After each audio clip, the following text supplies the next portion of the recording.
So good morning mga kababayan, panibagong araw, panibagong trabaho. So payong buntag sa inyong tanan. Kumusta po yung araw nyo? Kagabi dito ay malakas yung ulan. So andito pa rin tayo ngayon sa ginagawa nating project. Tinatapos na project. So ayan, halos naka-prepare na po ito lahat. Ayan, nakamasilya na yung mga join. So minasilyahan na po ito. So hindi pa po ito tapos yung railings kasi dagdagan pa po ito ng 1/2. So katulad nito nilagay nila kasi malayo po yung mga dyan, yung mga malaking awang. So katulad dyan malaki. So yan yung dagdagan. Una, hindi ko pa kasi natapos itong sahig. So pakita ko sa inyo mga kababayan yung sahig. So yung ginawa ko ditong sahig mga babayan na WPC decking.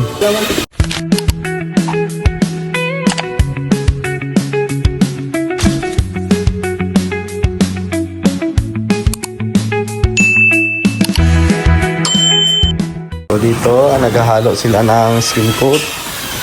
So po kayong halo. Kaya barina na yung gamit. Dito sila mag-slim coat ngayon. So ito dito.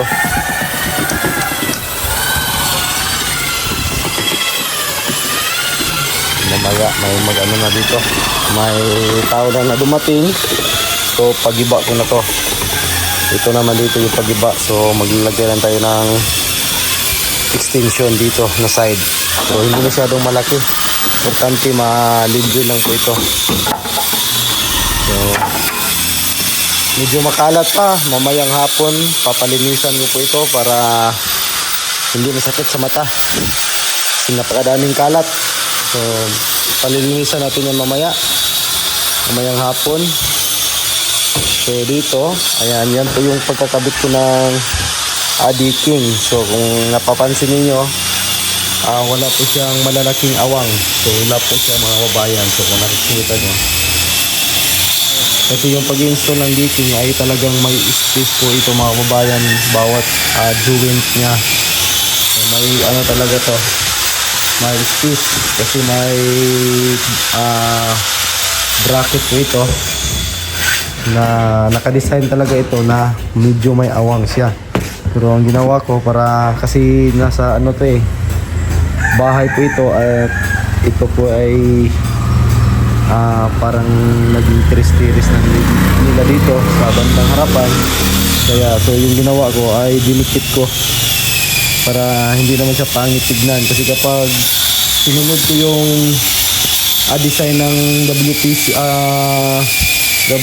decking, pag sinunod natin to ay malaki at kung dito ka sa itaas makikita mo yung nasa ilalim. So malaki yung magiging niya dito, mga ganito siguro kalaki, ganyan kalaki yung magiging space sana nito. So ginawan ko ng paraan na hindi siya masyadong malayo yung pagitan. So hindi naka-screw po ito mga kababayan, walang screw kasi may bracket po ito. So kung makikita nyo po, ayan, walang screw dyan. Hindi natin na-screw yan. So namitan ko na lang ng black screw ang dito sa pinakagilid kasi mahirap na po maglagay ng dyan, bracket kasi nandito to, may PVC. So lalagyan pa natin yan ng angle, yung angle nito. So yun ang gagamitin. So nandyan naman, meron naman. So tamang-tama lang yata yung PVC ni ma'am dito kasi may natitira pa na 10. So yung mga special na lang yung para sa mga special yun. So hindi po ganito yung paglalatag mga kababayan, bali po ito, alternate. So hindi lang po yung isang joint lang na pa ganun para matibay. So Dito ako ngayon sa sana matapos ko ito. Kasi dito tapos na po ito. Kasi ano po ito mga babayan, talagang kung diretso-diretso lang yung pagkabit nito. So kung yung sinusunod ko lang yung pattern ng decking, so mas madali sana yung ikabit ko. Kaso ginawakan ko na nga paraan para medyo madikit-dikit naman siya. So tingnan nyo mga kababayan, so hindi nyo makikita nyo kasi dyan mapapansin is yung dumi, pero kung mapapansin niyo po yung spacing niya ay halos wala kang makita. So yan,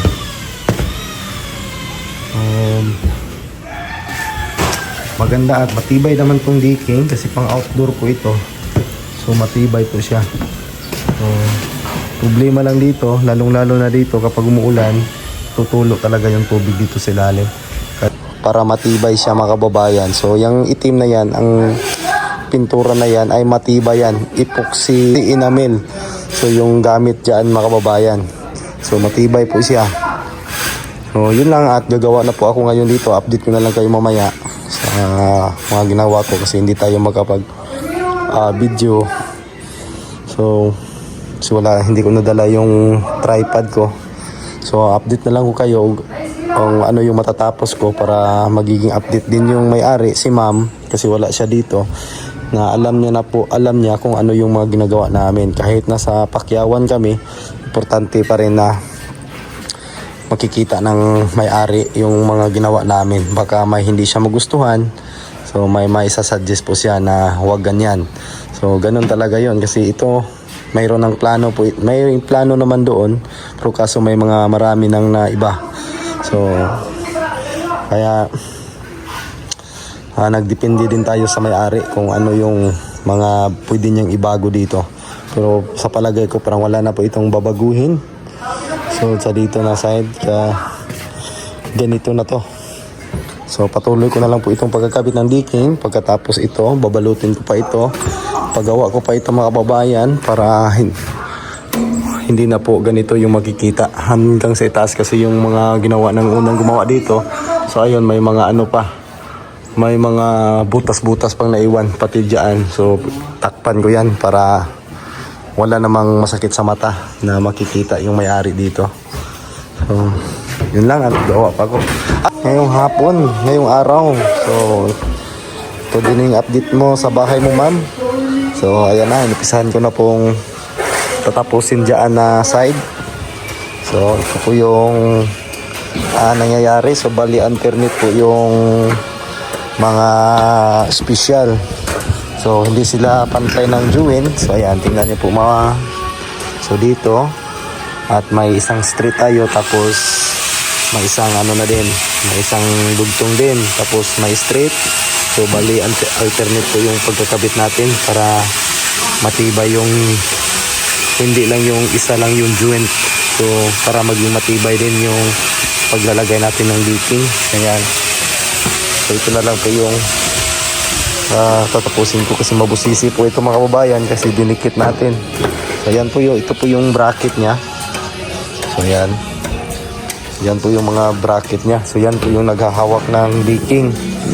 So dito, ayan, palinisan ko to ngayon para maayos na at hindi makalat. So dito, ayan, sinimula na din. So dito ay nabalbag na namin. So ito po yung magiging parang exit nila dito patungo dito.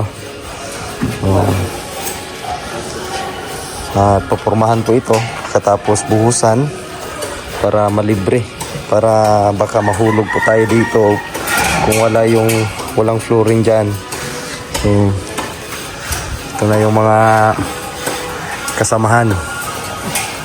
Ayan. So doon yung iba naghahalo.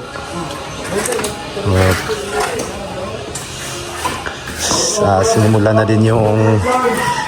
na din yung pag-asintada dito. So ayan. So, sinimula na at yung trapal na binili natin, yan na po yun para wala namang dumi napapasok doon kasi iba na yung ano dyan, may-ari. So kailangan talaga na mag-iingat tayo, baka mapagalitan tayo. Ayan, lagyan natin ng trapal. So dito nag-asintada na, kaninang umaga tinanggal yung ano dito, yung railings. So para mapag-asintadahan na. Ayan. So yung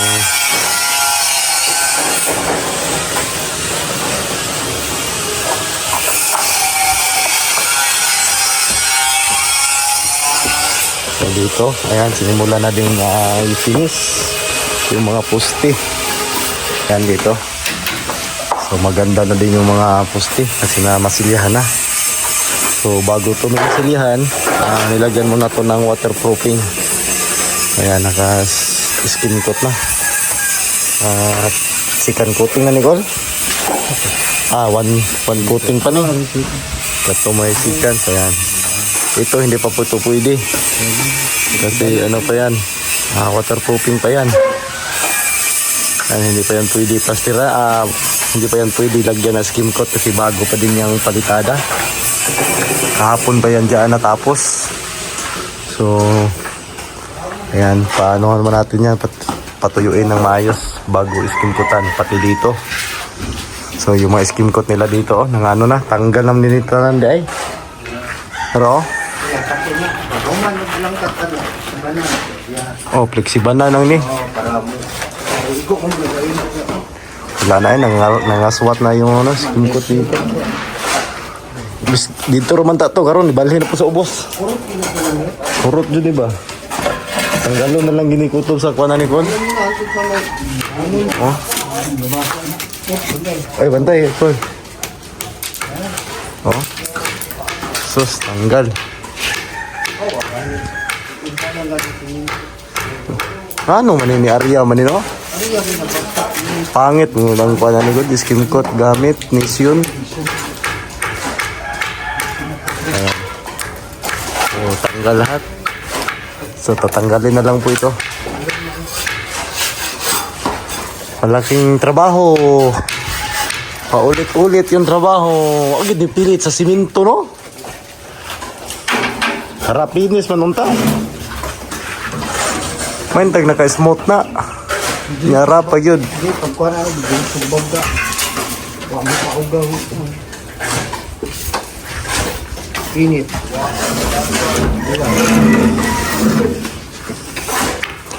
Sorry, kahit.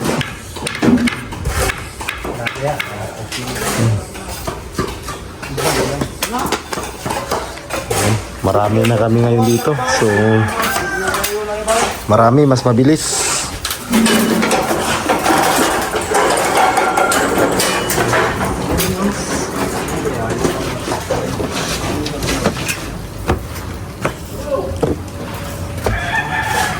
Yung mga ibabaw ng poste ay naka-skim coat na din. Ayan. Para maganda. So maglalagay siguro si ma'am dyan ng ano, maglalagay ng ilaw. So, kasi may mga abang na ng mga kuryente.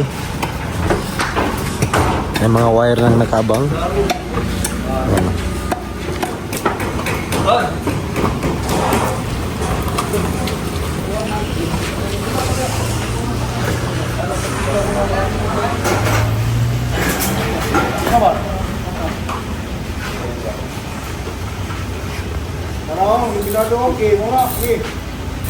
Kuya, wag yung hilper eh.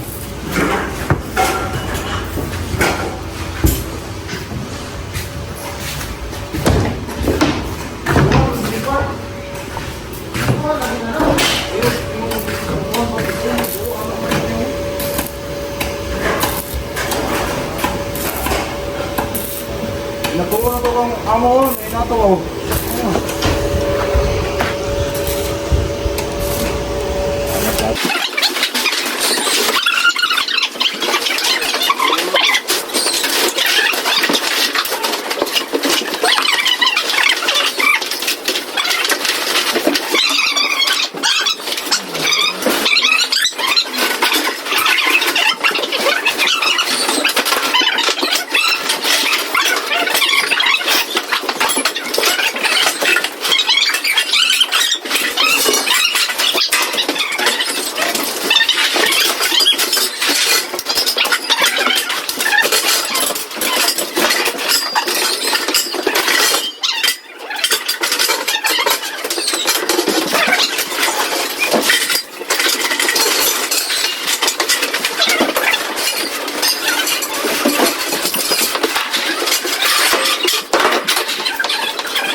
Abutan ni sa ano niya, abutan ni sa Toronto. Sa silig ba? Yan ako. Liga na, liga. Isulod na rin.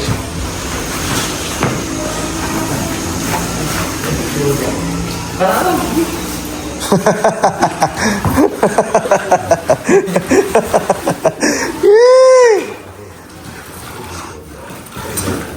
Video ko. Brazil yun ang wala na. Brazil ba? Brazil. Oh, kupas na na eh. Kapin na na diyan, laba yun. Wala na lang mga rat. Kupas na na.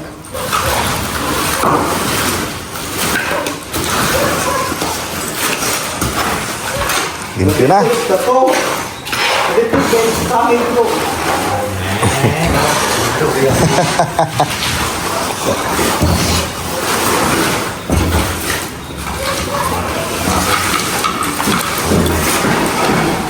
Dito rin, hagbura na ako ng abugron dito. Nauban. Taklo mas kumbalunan.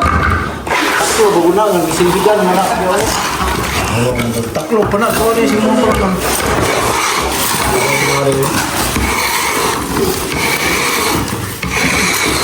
Tapi ko na taklo kumbalunan. Pag tubig mo, tubig mo, busy ni. Mayo.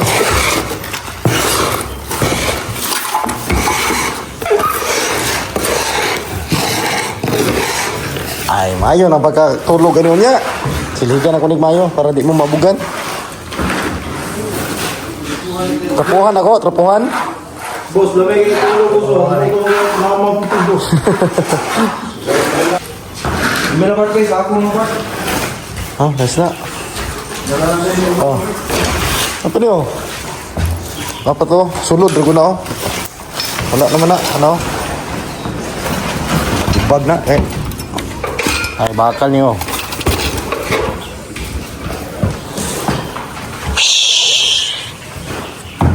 Malinis na po. Wala na yung mga kalat. So, mga naiwan na lang dito is yung mga gagamitin pang sahig dito. So, ito mga tiles na to. So, yan po yung gagamitin sa wall. So, ito yung gagamitin dito. Sa wall ng toilet. So, ito yung toilet. Malinis na. Ayan. Wala na yung mga kalat dito. Binaba na namin. At dito hindi ko natapos. Siguro bukas ko na tumatapos dito. So, ayan. So dito nakapag-asintada na din. apply ba taga kuan apply paglamano ah ipik-pik dito Nakapag-asintada na dito. Diyan lang ka. Pero palipos puro di lang mo.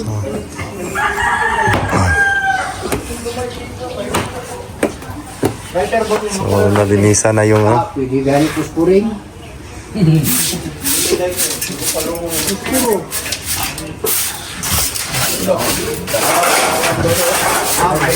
Gusto kaya wala pa dulo. waterproofing.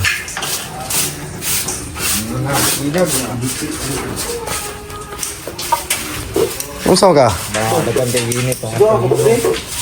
Taga, kuasa ng galir yung update ngayong araw mga babayan. So abangan nyo ang susunod na mangyayari dito sa bahay na to.